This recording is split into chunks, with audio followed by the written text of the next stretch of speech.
Hello అండి. కథా ప్రేమికులందరికీ మీ లక్ష్మీ శ్రీనివాస్ నమస్సుమాంజలి. Lakshmi Srinivas the storyteller కథా కాలక్షేపానికి అందరికీ స్వాగతం, సుస్వాగతం. నా కథలు మీకు నచ్చినట్లయితే తప్పకుండా సబ్స్క్రైబ్ చేసుకుని సపోర్ట్ చేస్తారని ఆశిస్తూ ఇక కథలోనికి వెళ్ళిపోదాం. ఈనాటి కథ ప్రతిబింబాలు. నా మాటల్లో పూర్తి కథను వినేద్దాం. ఇది ఏప్రిల్ 2007 పబ్లిష్ అయిందండి. ఇక కథలోనికి వస్తే, నిన్నటి దాకా నాలో వెలుగులు నింపిన నా జీవన జ్యోతి ఈరోజు రాజేశ్వరి తల దగ్గర మిణుకు మిణుకుమంటుంది. జీవితంలో ఈ ఒక్కరోజు లేకుండా ఉంటే ఎంత బాగుండు అని ఉదయం నుంచి ఎన్ని వేల సార్లు మూగగా ఏడ్చుంటానో. మా ఇద్దరి బంధం 30 ఏళ్ల పైమాటే. జీవితంలో సంతోషాన్ని, విషాదాన్ని నాతో పాటే ఇన్నాళ్ళు కలిసి పంచుకున్న నా రాజీ అచేతనంగా పడి ఉంటే నాకు నోట మాట రావట్లేదు. రాజీది రాజీ పడని అందం. తను నా జీవితంలో అడుగుపెట్టిన క్షణం నుంచి ఆ అందానికి నిత్య ఆరాధకుణ్ణే, ఆ ఆలయంలో నిత్య పూజారినే. అలాంటి రాజీ ఇప్పుడు లేదు అన్న నిజాన్ని నమ్మలేక నా గుండె పగిలిపోతుంది. కానీ కళ్ళు మాత్రం కన్నీరు కాల్చడం లేదు. ఇందాక వినోద్తో ఫోన్లో మాట్లాడాక కన్నీళ్లు ఆవిరైపోయాయి. వినోద్ మా ఒక్కగానొక్క కొడుకు. ఒరే, మీ అమ్మకి ఉన్నట్లుండి చాలా తేడా చేసిందిరా, వెంటనే బయలుదేర్రా ఆదుర్దాగా చెప్పాను. అమ్మ పోయిందని తెలిస్తే వాడు తట్టుకోలేడేమో అని నా ఉద్దేశం. ఎంత డబ్బైనా పర్లేదు నాన్న, మంచి వైద్యం చేయించు, మనీ కావాలంటే వెంటనే అకౌంట్లో ట్రాన్స్ఫర్ చేస్తాను అన్నాడు. చెప్పు తీసుకొడదామనిపించింది వాణ్ణి. కనీసం అమ్మకి ఏమైందని కూడా అడగలేదు. అడ్డగాడిద. వాడు మాట్లాడిన 3 మాటల్లో 2 డబ్బు గురించే. వాడికి ఎంతసేపు డబ్బే. ఈ వయసులో మమ్మల్ని వదిలేసిపోకురా అని ఎంత బతిమిలాడుకున్నా పెళ్ళైన వెంటనే పెళ్ళాన్ని తీసుకొని అమెరికా వెళ్ళిపోయాడు. వయసైపోయే లోపలే సంపాదించుకోవాలి అని వాడి ఆశ. ఇక ఉండబట్టలేకపోయాను. ఒరే, మీ అమ్మ పోయిందిరా వెక్కుతూ అన్నాను. అవతల 1 నిమిషం నిశ్శబ్దం. షాక్ అయ్యాడేమో పాపం, మెల్లగా చెప్పుండాల్సింది అనుకున్నాను. అయ్యో అలాగా, సరే నువ్వు కానిచ్చే నాన్న, ప్రస్తుతం ప్రాజెక్ట్ డెడ్ లైన్స్, చాలా బిజీగా ఉన్నాను, వీలు చూసుకొని వస్తాను. ఎంత తేలిగ్గా చెప్పాడు. అమ్మ పోయిందని బాధ కూడా లేదు వీడికి. ఇన్నేళ్ళు మేమిద్దరం రెక్కలు ముక్కలు చేసుకుని ఎంతో కష్టపడి సంపాదించి పెంచి పెద్ద చేసింది ఈ త్రాష్టుణ్ణేనా అని అనిపించింది. వీడు ఇలా తయారవ్వటానికి అసలు వీడి పెళ్ళామే కారణం. ఆ శూర్పణఖ ఏం చెప్తే అదే వాడికి లక్ష్మణరేఖ. పొద్దుటి నుంచి ఎంతోమంది రాజేశ్వరిని చూసిపోతున్నారు. నేను రాజీ కలిసి ఒక చిల్డ్రన్ డే కేర్ పెట్టాం. మా ఏరియాలో 2 ఉద్యోగం చేసే జంటలు చాలానే ఉన్నాయి. కానీ వాళ్ళ పిల్లల్ని చూసుకోవటానికి ఒక్క డే కేర్ కూడా ఉండేది కాదు. ఆ బలహీనతని రాజీ కనిపెట్టింది. ఇంకేముంది, మేమే 6 టీచర్ని అపాయింట్ చేసుకునేంత పెద్దగా ఆ డే కేర్ 1 సంవత్సరంలో ఎదిగిపోయింది. ఉదయం నుంచి ఆ చుట్టుపక్కల పేరెంట్స్తోనూ వాళ్ళ పిల్లలతోనూ మా వాకిలి నిండిపోయింది. రాజేశ్వరి లేదన్న నిజాన్ని ఎవ్వరూ నమ్మలేకపోతున్నారు. రాజేశ్వరి మిస్సుకి ఏమైంది అని 3.5 ఏళ్ల అనిల్ గాడు వచ్చి వాళ్ళ నాన్నని అడుగుతూ ఉంటే నా గుండె పిండేసినట్లయింది. వాడికున్నపాటి ఆదుర్దా కూడా గాడిదలాగా ఎదిగిన నా కొడుకు అస్సలు లేదు. మాస్టారు, చీకటి పడేలోపు కార్యక్రమం పూర్తి చేద్దామా, లేక మీ అబ్బాయి వచ్చేదాకా ఆగుదామంటారా అన్నారు చుట్టుపక్కల వాళ్ళు. ఇంకెక్కడబ్బాయి, ఉదయం నుంచి 3 సార్లు ఫోన్ చేశాను, చివరిసారైతే కోడలే ఎత్తింది. అయ్యో పాపం, అత్తయ్య అని కూడా అనలేదు. కన్న కొడుకే పట్టకపోతే ఇక కోడలెంత. అసలే నా కోడలికి విపరీతమైన అహంకారం. అందం, డబ్బు ఉన్న చాలామంది ఆడవాళ్ళకి వద్దనుకున్నా ఉండే మూడోది. వినోద్కి పెళ్ళై పిల్లాడి పుట్టాక మనవడిని చూపించమని ఎన్నోసార్లు ఫోన్ చేసేది, ఉత్తరాలు రాసేది. విసిగెత్తి చివరికి నేను చస్తే తప్ప వీడు నన్ను చూడటానికి కూడా రాడేమోనండి అనేది. ఇప్పుడు అది కూడా భ్రమే అని తెలిస్తే ఆ ఆత్మ ఎంత క్షోభిస్తుందో. పుత్రుడు పుడితే పున్నామ నరకం నుంచి తప్పిస్తాడు అంటారు. ఆ పున్నామ నరకం ఎక్కడుందో తెలియదు, కానీ వీడి బ్రతికుండంగానే చూపించేశాడు. ఇలాంటి వెధవ చేత తలకొరివి పెట్టిస్తే రాజేశ్వరి ఆత్మ ఎంత క్షోభిస్తుందో. ఇంకా రాజీని చివరిసారిగా నేనే సాగనంపాను. నా కళ్ళల్లో పెట్టుకొని పదిలంగా చూసుకున్న ఆ రూపాన్ని మృత్యువు 1 క్రీగంట చూపుతో సొంతం చేసేసుకుంది. అగ్నిదేవుడు పొడవాటి నాల్కలు చాపి నిర్దాక్షిణ్యంగా రాజీని కబళించాడు. ఇన్నాళ్ళు పంచ ప్రాణాలు ఎత్తుగా చూసుకున్న నా అర్ధాంగిని పంచభూతాలు తమలో కలిపేసుకున్నాయి. వచ్చిన వాళ్ళు ఒక్కొక్కళ్ళే వెళ్ళిపోతున్నారు. నాకు మాత్రం వెళ్ళాలి అనిపించలేదు. నా రాజీ సాన్నిహిత్యంలో నేను గడిపే ఆఖరి రోజు అదే. నిన్నటికి ఈ రోజుకి ఎంత మార్పు! నిన్న అన్నీ ఉన్న చక్రవర్తిని, నేడు యుద్ధంలో ఓడిపోయి ఒంటరిగా మిగిలిపోయిన సైనికుణ్ణి. రాజీ లేకపోతే ఎంత మార్పు!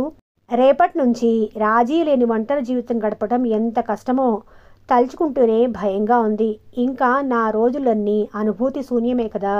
నిన్నటిదాకా బింకంగా ఉన్నాను, కానీ ఇక దుఃఖం కట్టలు తెంచుకుంది. మొదటి కన్నీటి చుక్క బయటకు రాలింది. ఎంత తట్టుకుందామన్నా బాధ తీరటం లేదు. ఒక్కసారి వినోద్ని చూడాలి అని, నాకొచ్చిన అతి పెద్ద కష్టాన్ని వాడితో చెప్పుకోవాలి అని, వాణ్ణి గట్టిగా కావలించుకొని ఏడవాలి అనిపించింది. అసలు వీడెందుకులా తయారయ్యాడో? రాజేశ్వరి మొదటి నుంచి చాలా పట్టుదల కలిగిన మనిషి. దీన్నే చుట్టాల్లో కొంతమంది మొండితనం అనేవారు. అనుకున్న దాన్ని సాధించడం కోసం దేన్నైనా వదులుకునే స్వభావం తనది. మాదొక మధ్యతరగతి కుటుంబం. అప్పట్లో నా ఆదాయం నెలకి 400 రూపాయలు. తన కలలు సాకారం చేసుకోవటం కోసం రాజీ ఉద్యోగంలో చేరతాను అని నన్ను రోజు సతాయించేది. చివరికి ఒప్పుకున్నాను. తొందరలోనే ఒక బ్యాంకులో ఉద్యోగం సంపాదించింది. వినోద్ని ప్రసవించాక 3వ నెలలో తన పుట్టింటి నుంచి తిరిగొచ్చింది. తీరా చూస్తే బిడ్డను తీసుకుని రాలేదు. వాళ్ళమ్మ దగ్గరే వదిలేసి వచ్చింది. మా ఇద్దరికి పెళ్ళయ్యాక ఆ రోజే మొదటిసారిగా పెద్ద యుద్ధమైంది. రోజు ఉద్యోగానికి వెళ్తూ బాబుని చూడటం కష్టం కదా అని అలా చేసిందంట. పిల్లల కోసం ఉద్యోగం మానేయచ్చు కదా అని నా వాదన. ఇద్దరం రెక్కల ముక్కలు చేసుకుని సంపాదించేది పిల్లల కోసమే కదా అని తేల్చింది. నాకేం చెప్పాలో తెలియలేదు. చివరికి నేనే తగ్గాను. రాజీకి కోపం వచ్చిందంటే అది గ్రీష్మ తాపమే. కోపం వచ్చినప్పుడు ఆ రోజు రాత్రంతా ఇక నాతో మాట్లాడేది కాదు. అన్నం మానేసి ఒక మూల కూర్చునేది. చివరికి నేనే తగ్గాల్సి వచ్చేది. పక్కింటి రవిచంద్రన్ తన 3 ఏళ్ల పాపతో ఇసుక దిబ్బల మీద ఆడుకోవటం చూసినప్పుడల్లా నాకు చాలా అపురూపంగా అనిపించేది. గంటల తరబడి అదే దృశ్యాన్ని మా కిటికీల్లోంచి దొంగచాటుగా ఎన్నాళ్ళు చూశానో. నేనేదో గొప్ప పెన్నిది కోల్పోతున్నాను అనే భావన అనుక్షణం నన్ను వెంటాడేది. కానీ రాజీని కన్విన్స్ చేయటం చాలా కష్టమని నాకు తెలుసు. ఇలా చాలా ఏళ్ళు గడిచాక చివరికి వినోద్ని మంచి కాన్వెంట్లో వేయటం కోసం మేమే తెచ్చుకున్నాం. మళ్ళీ కథ మొదటికొచ్చింది. వినోద్ని చూసుకోవాలిగా. ఉద్యోగం మానేయమని నేను, వీల్లేదని తను. చివరకు ఒక ఆయాని పెట్టుకున్నాం. ఆయాలో అనురాగం, డబ్బా పాలల్లో మమకారం దొరికితే ఇక ప్రపంచంలో అమ్మలెందుకు? వినోద్ ఆయా దగ్గర ఉండటానికి ఇష్టపడేవాడు కాదు. అప్పుడే జరిగింది నేను మర్చిపోలేని సంఘటన. ఇప్పటికీ ఆ జ్ఞాపకం నా గుండెల్లో పచ్చి పచ్చిగానే ఉంది. రాత్రికి మాస్టర్ బెడ్రూమ్లో మా ఇద్దరి పడక, వాడికేమో ఇంకొక బెడ్రూమ్. నాకెందుకో అది నచ్చేది కాదు. కానీ వాడికి స్వతంత్రంగా పెరగటం నేర్పించాలి అని రాజీ ఉద్దేశం. ఆ రోజు రాత్రి మేము గాఢ నిద్రలో ఉన్నామో లేక మాటలు వినిపించుకోలేని ఇంకేదో స్థితిలో ఉన్నామో తెలియదు. కానీ తెల్లారి చూస్తే మా బెడ్రూమ్ తలుపు దగ్గరే వినోద్ పడిపోయి ఉన్నాడు. వాడి ఒళ్ళు జ్వరంతో కాలిపోతుంది. రాజీ ఆఫీసులో ఏదో ఇన్స్పెక్షన్ ఉందంట, మానటానికి వీల్లేదు అంది. ఎంత డబ్బైనా పర్లేదు, మంచి డాక్టర్కి చూపించమని చెప్పి వెళ్ళిపోయింది. నేనే లీవ్ పెట్టుకొని చివరికి 3 రోజులు వాడితో కూర్చున్నాను. అప్పటికి నెమ్మదించింది. నాకు చాలా బాధ కలిగింది. షరా మామూలే. ఉద్యోగం మానేయమని నేను, వీల్లేదని తను.